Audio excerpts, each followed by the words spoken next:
Radhe. Hello students, आज micro organism friend and foe chapter का ये 4th वीडियो है आपका। लास्ट वीडियो में मैंने क्लियर किया था आपको फ्रेंडली माइक्रो ऑर्गेनिज्म। उसमें हमने देखा था माइक्रो ऑर्गेनिज्म किस तरह से हमें कई तरह से हमें फ़ायदा पहुंचा रहा है। आज का हमारा टॉपिक है harmful micro organism. Micro organism कई तरह के चैलेंजेस पैदा करते हैं, हमारे लिए प्रोड्यूस करते हैं। हमारे लिए सबसे बड़ा कॉज है उसमें बीमारी। हम कई तरह के आज के डेट में कई तरह की बीमारियां हो रही है माइक्रो ऑर्गेनिज्म की वजह से। तो ये सबसे बड़ा एक चैलेंज है। और उस वैसे सभी माइक्रो ऑर्गेनिज्म को हम नुकसानदेह नहीं कह सकते हैं। इसके पहले प्रीवियस सेक्शन में देख चुके हैं वो किस तरह से हमें फायदा भी पहुंचा रहे हैं। अब एक टर्म है यहाँ पर पैथोजेंस।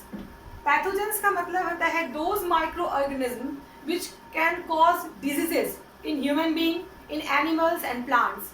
वैसे माइक्रो ऑर्गेनिज्म जो बीमारी पैदा करते हैं उनको कहते हैं हम pathogens. Some micro organism cause diseases in human beings, plants and animals. Such disease causing microbes are known as pathogens. यहाँ एक टर्म मैंने माइक्रोब का इस्तेमाल किया है माइक्रो ऑर्गेनिज्म के लिए। हम माइक्रो ऑर्गेनिज्म को माइक्रोब्स भी बोल सकते हैं। क्या हम करें? पैथोजेंस हमारे बॉडी में कई तरह से एंटर करते हैं।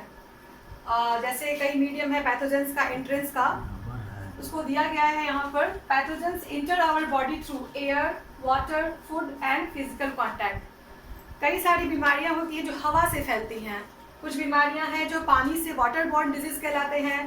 कुछ है जो गंदे खाने से, स्पॉइल्ड फूड से, जो पॉइजन फूड है जिसमें माइक्रो ऑर्गेनिज्म एक्ट कर चुका है, उसकी वजह से फूड पॉइजनिंग होती है। और फिजिकल कांटेक्ट से भी कई बीमारियां होती हैं।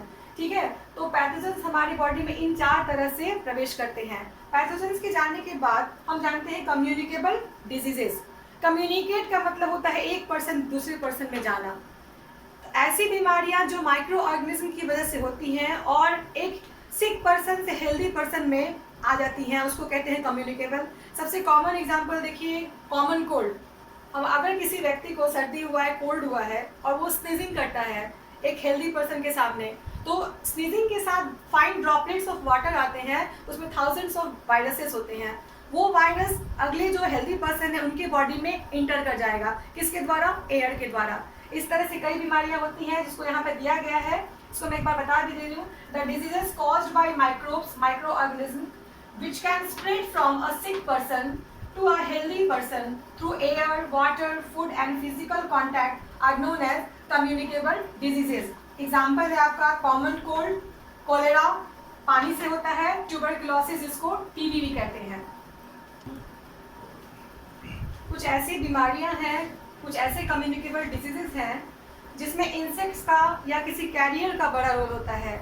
जो इंसेक्ट जो बीमारी causing disease causes micro organism है वो डायरेक्ट इन बॉडी में इंटर नहीं कर रहे हैं हमारे, वो किसी मीडियम के, किसी कैरियर के थ्रू हमारे आ रहे हैं। जैसे मॉस्किटोज, दो बहुत फेमस बीमारी है जो छपरा में भी, छपरा एक मलेरियल बेल्ट है। आप वहाँ देखें कई जगह जहाँ पे मॉस्किटोज का अटैक ज़्यादा है, वहाँ 2 बीमारी है, मलेरिया और डेंगू फीवर।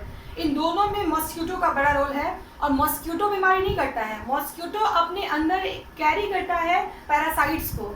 हम देख रहे हैं जैसे some diseases can spread through carrier. यहाँ एक वर्ड है, कैरियर का मतलब वाहक होता है, ढोने वाला। इंसेक्ट्स, यहाँ पे इंसेक्ट बीमारी नहीं कर रहे हैं, इंसेक्ट क्या कर रहे हैं, उसको लेके आ रहे हैं और हमारी बॉडी में इंजेक्ट कर दे रहे हैं। Like female Anopheles and female Aedes. Female Anopheles क्या करता है? Female Anopheles carries Plasmodium. Plasmodium एक ऐसा पैरासाइट है जो एनाफिलीज के बॉडी में रहता है, और अगर वो मच्छर फीमेल एनाफिलीज हमें काटती है तो वो पैरासाइट हमारे बॉडी में आकर प्लाज्मोडियम क्या करता है? मलेरिया कॉज करता है, जिसमें शिवरिंग और हाई फीवर होता है। इसमें बॉडी में कपकपाहट शुरू होती है। ठीक है, और फीमेल एनाफिलीज, क्वेश्चन बच्चे करते हैं कई बार कि मैम मेल क्यों नहीं काटता है, फीमेल ही क्यों काटती है? एक्चुअली क्या है, फीमेल को रिप्रोडक्शन के लिए ब्लड की जो ज़रूरत पड़ती है, हमारी ब्लड की ज़रूरत पड़ती है, वो उसको इंक्यूबेशन पीरियड के लिए ह्यूमन ब्लड की ज़रूरत पड़ती है, जो मेल रिप्रोड्यूस नहीं करते हैं, फीमेल ही करती हैं। इसीलिए इसका आंसर है फीमेल एनाफिलीज ही हमें बाइट करेंगी। ठीक है, सेकेंडली है female Aedes, carries dengue virus. Dengue virus क्या है? बहुत ही इसमें भी मलेरियल बीमारी है जहाँ तहाँ, जैसे जहाँ भी मच्छर का प्रकोप ज़्यादा होता है वहाँ पे डेंगू वायरस, हमारे छपरा में भी अब हम देख रहे हैं कई जगह जहाँ मॉस्किटो का प्रकोप ज़्यादा होगा वहाँ डेंगू फीवर होता है। ठीक है, इसको रोकने के लिए, ठीक है, ये तो हम बीमारी के बारे में जान रहे हैं, कई कॉमन मैसेजेस जो आपके बुक में भी दिया हुआ है जो हमें बताना है। सबसे पहला कारण इसको रोकने के लिए कभी भी आप वाटर को जमा ना होने दें अपने घर में, किसी गमले में ना जमा होने दें, ट्यूब में, टायर में, कहीं आपको स्टैग्नेंट वाटर दिख रहा हो, साफ पानी। और समझने वाली बात ये है कि कभी ना समझे कि गंदे पानी में जन्म ले रहा है, साफ पानी में भी ये मॉस्किटोज ब्रीड करते हैं, रिप्रोड्यूस करते हैं, स्प्रेड करते हैं। ठीक है, यहाँ पे मैंने कुछ डिजीजेस का नाम दिया है जो वायरसेस से होते हैं, बैक्टीरिया से होते हैं, प्रोटोजोआ से होते हैं। अलग अलग माइक्रो ऑर्गेनिज्म अलग अलग तरह की बीमारियां कर रहा है। ठीक है, तो हेडिंग है आपका some common human diseases caused by microbes.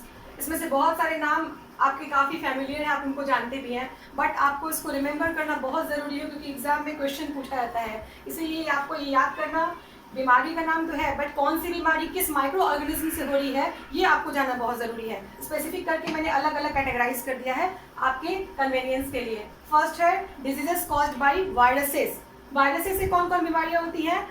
Measles, chicken pox, polio and hepatitis A. Measles और चिकन पॉक्स दोनों सिम्टम लगभग बहुत समान होता है मगर दोनों के वायरस अलग अलग होते हैं। पोलियो लगभग हमारे पूरे वर्ल्ड से ये इरेडिकेट, ये उसका खत्म कर दिया जा चुका है इसके टीका के द्वारा। हेपेटाइटिस ए लीवर से रिलेटेड बीमारी है, जॉन्डिस होता है। ठीक है, ये 4 एग्जाम्पल हैं वायरसेस के। उसके बाद देखिए डिजीजेस कॉज्ड बाय बैक्टीरिया। अब बैक्टीरिया से कौन कौन सी बीमारी होती है उसका कॉमन एग्जाम्पल है ट्यूबरकुलोसिस, जिसको टीबी कहते हैं, लंग्स इन्फेक्शन होता है इसमें। कॉलेरा फीवर से रिलेटेड है, वाटर बॉर्न डिजीज है, एंड टाइफाइड। ये तीनों बीमारियां किससे होती हैं? बैक्टीरिया से होती हैं। एक दो बार हम ध्यान से बैक्टीरिया के सामने इन तीनों को रख के अच्छे से याद कर जाएंगे, फिर वो लाइफ लॉन्ग भूलने वाले आप नहीं है। ठीक है, थर्ड है, बहुत ही ईजी है इसको याद करना, डिजीजेस कॉज्ड बाय प्रोटोजोआ। याद है आपको मैंने फर्स्ट दिन जो क्लासीफाई किया था माइक्रो ऑर्गेनिज्म को, एक कैटेगरी मैंने प्रोटोजोआ का बताया था। फिर से कुछ बच्चों का क्वेश्चन आया था मैम प्रोटोजोआ समझ में नहीं आ रहा है। प्रोटोजोआ क्या होता है? Protozoa are unicellular eukaryotes. मैंने बताया भी था उस दिन जो बच्चों ने क्वेश्चन किया था। प्रोटोजोआ क्या होता है? यूनिसेलुलर, एक सेल का यूकैरियोट्स। और यूकैरियोट्स का मतलब होता है एडवांस टाइप का, जिसके अंदर ट्रू न्यूक्लियस होता है, उसको यूकैरियोट्स बोलते हैं। ठीक है, खैर ये पहले बताया जा चुका है। तो डिजीजेस कॉज्ड बाय प्रोटोजोआ में सबसे कॉमन एग्जांपल है मलेरिया का, जो अभी मैंने ऊपर मेंशन किया था। मलेरिया किससे होता है? फीमेल एनाफिलीज से। और फीमेल एनाफिलीज सिर्फ हमें उस प्लाज्मोडियम को हमारे बॉडी में इंजेक्ट करता है, वो कैरियर होता है। इसका वास्तविक में, रियल में इसका एजेंट कौन है? इसकी बीमारी का कारण क्या है? प्लाज्मोडियम। हमने अभी देखा जो माइक्रो ऑर्गेनिज्म ह्यूमन बीइंग में बीमारी कर रहे हैं वो अलग अलग तरह के हमने डिजीजेस देखे, पॉजिटिव एजेंट्स देखा, कैसे फैलता है। एक और टॉपिक है, अगला टॉपिक ह्यूमन बीइंग के अलावा एनिमल्स में। Animals in the sense cattle में नॉर्मली देखा जा रहा है, और भी एनिमल्स हैं। उसका देखिए micro organism also cause diseases इन एनिमल्स लाइक कैटल। ठीक है, उसमें एक सबसे कॉमन बीमारी जो देखा गया है वो एंथ्रैक्स, जिसका एग्जाम्पल दे रही हूँ मैं। एंथ्रैक्स के बैक्टीरिया का नाम है बैसिलस एंथ्रेसिस। बैसिलस एंथ्रेसिस कैसा बैक्टीरिया है? स्पोर फॉर्मिंग बैक्टीरिया है। स्पोर का मतलब नॉर्मली रिप्रोडक्टिव यूनिट होते हैं, स्मॉल, काफ़ी माइक्रोस्कोपिक स्ट्रक्चर होते हैं। ठीक है, और इसका सिम्टम क्या है? इसके सिम्टम में कहा जा रहा है स्किन अल्सर, उसके स्किन में बीमारी होती है, उसके बॉडी पे धब्बे पड़ जाते हैं, साथ ही साथ उसको सांस लेने में बीमारी होती है। अगर कैटल में देखा जाए कि इस तरह का सिम्टम आ रहा है तो इनके भी अलग डॉक्टर होते हैं, उसकी जांच करवाई जाती है और तब इसका अलग तरह का वैक्सीनेशन की दवाई दी जाती है। एनिमल्स के बाद हम अब देख रहे हैं प्लांट्स में। प्लांट्स में भी माइक्रो ऑर्गेनिज्म कई तरह के डिजीजेस करते हैं जो मैं आपको बताऊंगी। नॉर्मली आप देखेंगे कि कई बार बहुत अच्छी फसल होती है, उसके बावजूद पूरा क्रॉप फील्ड किसी बीमारी से इन्फेक्टेड हो जाता है, किसी खास माइक्रो ऑर्गेनिज्म, जो पूरी फसल बर्बाद हो जाती है। उसमें कुछ कॉमन एग्जांपल है, बीमारियों के नाम यहाँ पे दिया गया है। जैसे फर्स्ट लाइन है micro organism can cause diseases in plants like wheat, rice, potato, sugar cane etcetera. First disease जो है साइट्रस कैंकर। साइट्रस कैंकर जो बीमारी का नाम है, ये किस में होता है? मोस्टली साइट्रस फैमिली में होता है। ये डिजीज का नाम है, ये डिजीज है आपकी, ठीक है। और किससे होता है? ये बैक्टीरियम से होता है जिसका नाम है ज़ैंथोमोनस। इसके सिम्टम्स क्या होते हैं? इसमें लीफ में स्पॉटिंग होने शुरू हो जाती है, पत्तियों में स्पॉटिंग शुरू हो जाती है, और प्री मैच्योर जो फल लगते हैं वो पहले ही गिर जाते हैं। शूट अफेक्टेड हो जाता है, प्लांट्स के सारे पार्ट्स अफेक्टेड हो जाते हैं, जो दाने निकलते हैं वो मैच्योर नहीं हो पाते हैं, मैच्योर होने से पहले ही वो गिर जाते हैं, ठीक है। ये इसका सिम्टम है। सेकेंड है रस्ट ऑफ व्हीट, गेहूं का बीमारी है। किससे हो रहा है? फंगी से हो रहा है। कौन सा फंगी है? Puccinia rust fungus. इतना ये स्प्रेड करता है पूरे होल फील्ड में। ये एक अगर किसी प्लांट को हो रहा है, पूरे प्लांट्स में इन्फेक्टेड होता है, और इसमें भी वैसे ही स्पोर्स से फैलते हैं, और इसका भी ग्रेन्स और शूट का पार्ट जो है किससे अफेक्टेड हो जाता है? फंगी से अफेक्ट। एक प्लांट की वजह से पूरा फील्ड हमारा अफेक्टेड हो जाता है, और दाने सही नहीं निकल पाते हैं। व्हीट के जो दाने नॉर्मल साइज के निकलने चाहिए उसको वो डेवलप नहीं होने देता है, ठीक है। थर्ड है yellow vein Mosaic of windy. भिंडी का नाम ओकरा भी होता है, ठीक है। ये वायरस से होता है, और इसका नाम क्या है? हिंदी में इसको पीली पत्ती रोग बोलते हैं। पीली पत्ती रोग का मतलब होता है जो भिंडी की पत्तियां नॉर्मली ग्रीन कलर की होती हैं, इसकी वजह से अगर इसमें ये वायरस इन्फेक्ट करता है तो उसके पूरे पत्ते जो होते हैं येलोइश होंगे, और उसके बाद उसमें फ्रूट का डेवलपमेंट अच्छी तरह से नहीं हो पाता है। फ्रूट के डेवलपमेंट को, फसल को ये बहुत ज़्यादा नुकसान करता है, इस वेजिटेबल को बहुत नुकसान करता है।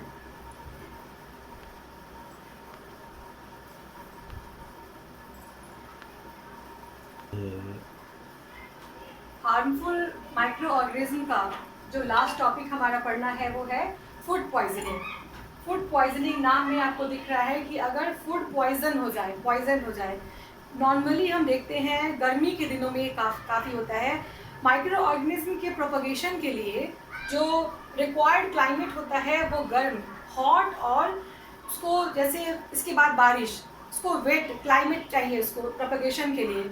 ऐसे में क्या होता है, अगर खाने में किसी तरह से माइक्रो ऑर्गेनिज्म इंटर कर गए हो तो वो क्या करेंगे? उस खाने में वो अपना रिप्रोडक्शन शुरू करेंगे, और उस खाने में एसिड का, पॉइजन का निर्माण शुरू करेंगे, जिससे खाना क्या हो जाएगा? पॉइजनस हो जाएगा। और ऐसे फूड को अगर कोई कंज्यूम करता है तो उसमें वो क्या हो जाएगा? कौन सी बीमारी हो जाएगी? फूड पॉइजनिंग हो जाएगी। फूड पॉइजनिंग का मतलब हुआ ऐसे भोजन को करना जो किसी माइक्रो ऑर्गेनिज्म से इन्फेक्टेड हो, ठीक है। Food poisoning cause due to consumption of spoiled food, खराब बासी भोजन, बाय सम माइक्रो ऑर्गेनिज्म। इसका लक्षण क्या होता है? अगर किसी को फूड पॉइजनिंग हो जाती है नॉर्मली तो गलत खाने से, तो क्या होता है उसमें? नॉजिया का मतलब होता है खाने को देख के उसको वॉमिटिंग टेंडेंसी शुरू होगा। उल्टी होगा नहीं, बट उल्टी का ऐसा मन होना उसको शुरू हो जाएगा, इसको नॉजिया बोलते हैं। और वॉमिटिंग भी शुरू हो जाता है। और लास्टली डायरिया में आपको पता है बार बार डिहाइड्रेशन होता है, लूज मोशन होता है, कई बार ये फेटल हो जाता है। अगर सही तरीके से उसको सही समय पर उसको दवा ना मिली, उसका ट्रीटमेंट ना किया गया तो ये जानलेवा भी हो जाता है फूड पॉइजनिंग, ठीक है। वो करते क्या है माइक्रो ऑर्गेनिज्म? जो माइक्रो ऑर्गेनिज्म हमारे भोजन में आ जाते हैं, प्रवेश कर जाते हैं, वहाँ पे वो पॉइजन का निर्माण करना शुरू करते हैं, वो केमिकल का निर्माण करना शुरू करते हैं। उस केमिकल के प्रोडक्शन से जो भोजन हमारा होता है वो विषाक्त हो जाता है, जहरीला हो जाता है।